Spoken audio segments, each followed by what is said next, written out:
UP CM Yogi Adityanath की नज़र लगातार अवैध कब्जे पर बनी हुई है।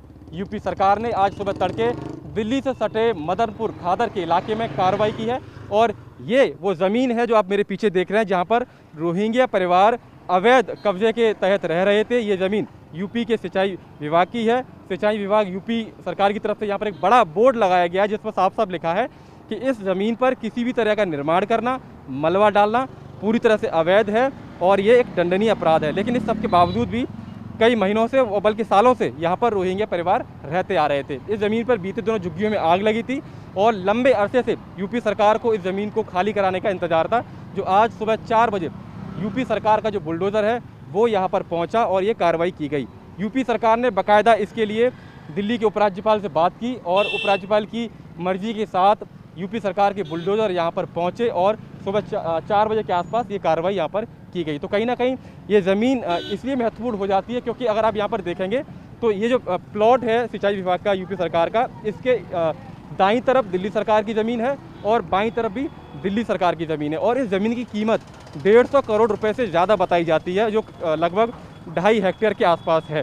तो आप अंदाज़ा लगाइए कि यूपी सरकार की कितनी बड़ी कार्रवाई है, क्योंकि दिल्ली में आके योगी सरकार का जो बुलडोज़र है वो चलता है और रोहिंग्याओं से ये ज़मीन खाली कराई जाती है। लेकिन यहाँ पर जो परिवार रह रहे थे उनको कहाँ पर विस्थापित किया है, अब आपको ये भी दिखा देते हैं। यूपी सरकार की सिंचाई विभाग की जिस ज़मीन पर रोहिंग्या परिवार रह रहे थे उनको अब पास की इस गली में शिफ्ट कर दिया गया है। ये करीब 16 झुग्गियाँ हैं जिनको यहाँ पर विस्थापित किया गया है। करीब 270 के आसपास कुल लोग हैं जो रोहिंग्या परिवार यहाँ पर हैं और जिनमें से 53 परिवार हैं।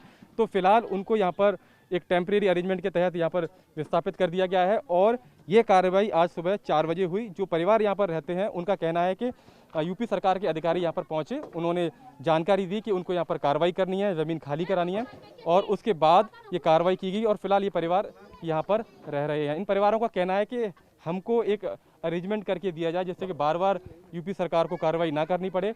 लेकिन जो सरकारें हैं वो कहीं ना कहीं एक दूसरे से आपस में बातचीत करके पूरी कार्रवाई कर रही हैं। यूपी सरकार ने दिल्ली सरकार उपराज्यपाल से बात की और उनकी हरी झंडी के बाद ही ये पूरी कार्रवाई की गई है।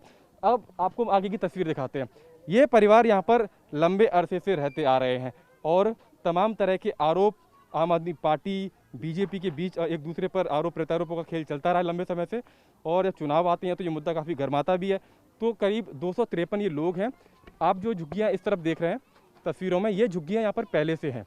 ये पूरी ज़मीन सरकारी ज़मीन है और अब आपको तस्वीरें दिखाते हैं। जो आपको पेड़ उधर दिखाई देंगे जिन पर कपड़े लटके हुए हैं वो ज़मीन यूपी सरकार की है। तो ज़मीन का जो पेच है वो यूपी सरकार और दिल्ली सरकार के बीच फंसा हुआ है और उस ज़मीन पर रोहिंग्या परिवार रहते हुए आ रहे हैं, लंबे समय से रहते हुए आ रहे हैं। अब इन लोगों की मांग ये है कि इनके साथ कहीं ना कहीं जाति की जा रही है, इनको बार बार वहाँ से हटा दिया जाता है, लेकिन सरकार भी मजबूर है क्योंकि अवैध कब्जा है और अवैध कब्जे पर कार्रवाई होना तो निश्चित सी बात है। क्या कार्रवाई हुई थी? कब्जा कैसे कर लेंगे हम? अवैध के हम यहाँ का नागरिकता है क्या? हम कब्जा कर लेंगे यहाँ पे? हमें तो जाने भी नहीं दे रहा, नहीं तो हमें दूसरा देश में भेज दो आप। हमारे देश में जा नहीं पा रहा है, वहाँ भेज नहीं पा रहे हो, दूसरे देश में भेज दो। आप कहाँ से आए थे, कब से यहाँ रह रहे हैं? मैं 2012 से इस प्लॉट में रह रहा था। पहले यहाँ पे 18 में आग लगा था, उसके बाद हम लोग वहाँ से शिफ्ट हुआ था। वहाँ पे SDM का लोगों ने उस जगह में शिफ्ट किया था। फिर अभी वहाँ पे आग लग गया 1-1.5 महीने पहले। वहाँ से हम लोगों को बोला यहाँ पे लेके आया। लाने के बाद यहाँ पे कुछ ये जो बाहर टेंट लगा हुआ है ये कल ही लगाया है। कल ये लोग पीछे था, पीछे टेंट लगाया हुआ था SDM ने उनका। तो यूपी गवर्नमेंट ने उनको भी लाके यहाँ पे भी कल टेम्परेरी अरेंजमेंट ये कर दिया आप लोग के रहने के लिए। लेकिन जो जमीन पर आप रह रहे थे जहाँ आग लगी थी वो जमीन तो यूपी सरकार की थी। हाँ, यूपी सरकार का है, लेकिन हम जिसका भी हो, दिल्ली का हो, यूपी का है, तो इंडिया का है। हम इंडिया को यहाँ पे कोई एक गज जमीन हम कब्जा नहीं कर सकते, ना खरीद सकते। हम रिफ्यूजी स्टेटस से रह रहे हैं यहाँ पे, हमारे पास रिफ्यूजी स्टेटस है। हम ये नहीं कर रहे कि हम आपके देश में नागरिकता लेने आए हैं, खुद देना चाह रहे हैं। हमें बोल रहा है कि रोहिंग्या को भगाओ, ये यहाँ पे नागरिकता कर रहे हैं, वोटर बन रहे हैं। अरे हम रिफ्यूजी स्टेटस से रह रहे भाई, हमारे पास यूनाइटेड नेशन का कार्ड है। तो ये सुबह कितने बजे कार्रवाई हुई?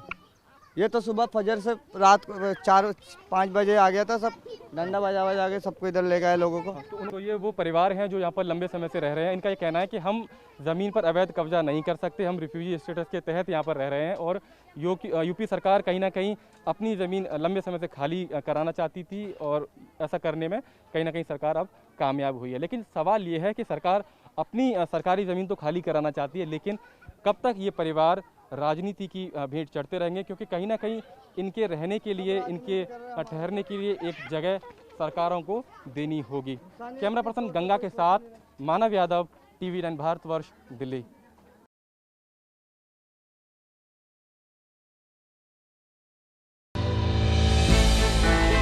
हमने की गलती फिर एक बार, कोरोना ने किया दोबारा प्रहार। मास्क, 2 गज दूरी, करें अपनी सुरक्षा पूरी। कोरोना टीका हम सबको लगाना है, मिलकर साथ समझदारी से कोरोना को हराना है।